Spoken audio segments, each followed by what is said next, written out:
ururka Som International Youth Development oo ay ku bahoobeen dhalinyaro u dhashay Somaliland balse ku dhaqan wadankaasi Ingiriiska ayaa deeq iskugu jirta caaniyo agab kala gaarsiiyay xarunta agoomaha ee magaalada Hargeysa. ugu horeyn madashan lagula kala wareegay deeqdani ayaa waxa ka hadlay gudoomiyaha ururkan Som International waxaanu xusay in deeqdani aanay noqon doonin tii ugu horeysay ee ka urur ahaan ay soo gaarsiiyaan xaruntan agoomaha balse ay ka warhayn doonaan.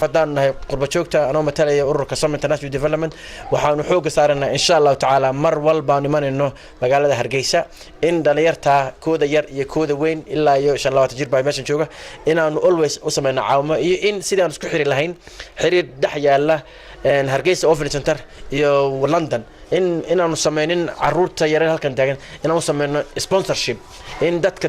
دكان مقالة إنجليزكا سو حسوستان دلان كيريرس رئيسو مالن يكو حجرة هرجيسة إن النقدان دد مارتين إسكوحرة وعرورتي يرى from day one إلا ينتو كان نغني progress 18 إلا سعون كران مركا إن شاء الله تعالى عشاء هبير وحن كلها لين أرنتها سانو هيرجرينو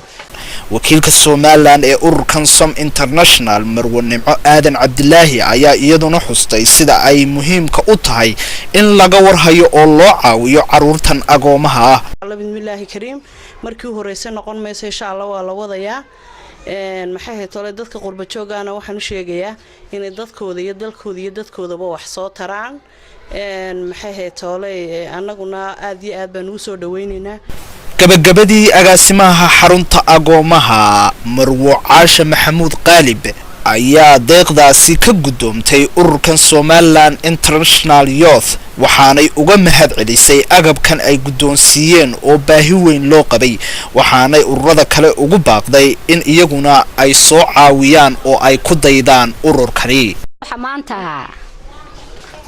nala jooga oo noogu yimid oo soo booqday xarunta agoomaha Hargeysa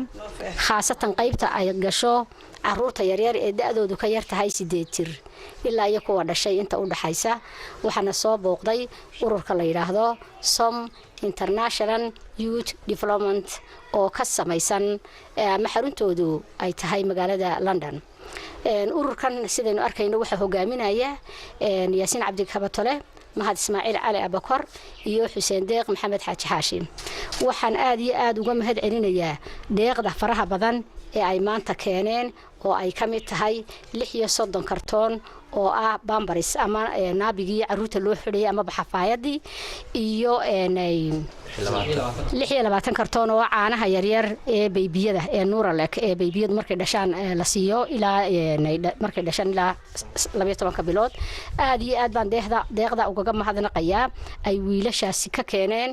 isa soo xilqaameen dooneen inay xarunta agoomaha baahideeda ogaadaan markii ay nala arkeen inuu baahida ugu weyn u sheegnayna run ahaantii ay keeneen